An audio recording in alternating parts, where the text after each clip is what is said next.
నా క్యాస్ట్ వల్ల నాకు రిజెక్ట్ అయినవి కూడా చాలా ఉన్నాయి. అంటే లైక్ క్యాస్ట్ ఫీలింగ్ లేదు అని ఇప్పటికీ అంటుంటారు కదా, అది నేను నమ్మను. ఉంది, చాలా స్ట్రాంగ్ గా ఉంది, చాలా సివియర్ గా ఉంది, ప్రతి ఫీల్డ్ లోనే ఉంది. ఎట్ ద సేమ్ టైం నా క్యాస్ట్ అని చెప్పేసి అరే బాపనోడు పెళ్లి బాగా తీస్తాడరా అని చెప్పేసి ఇచ్చిన వాళ్ళు కూడా ఉన్నారు. దాన్ని కూడా క్యాస్ట్ ఫీలింగ్ అనే అనాలి కదా. నాకు వచ్చిన క్యాస్ట్ ఫీలింగే, నాకు పోయినాయి కూడా క్యాస్ట్ ఫీలింగే.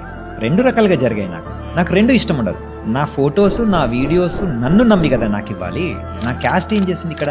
బాపనోళ్ళు మంచిగా తీస్తున్న ఎక్కడ రాసుందా? బాపనోళ్ళు వేరే క్యాస్ట్ వాళ్ళకి బాగా తీయరు అని ఎక్కడైనా రాసుందా? ఎక్కడ లేదు కదా. సో ఇలా కెరీర్ స్టార్టింగ్ లో నా ఊరు వల్ల అండ్ నా క్యాస్ట్ వల్ల నాకు చాలా పెళ్లిళ్ళు మిస్ అయ్యాయి. ఎన్నను కూడా చెప్పలేను నేను.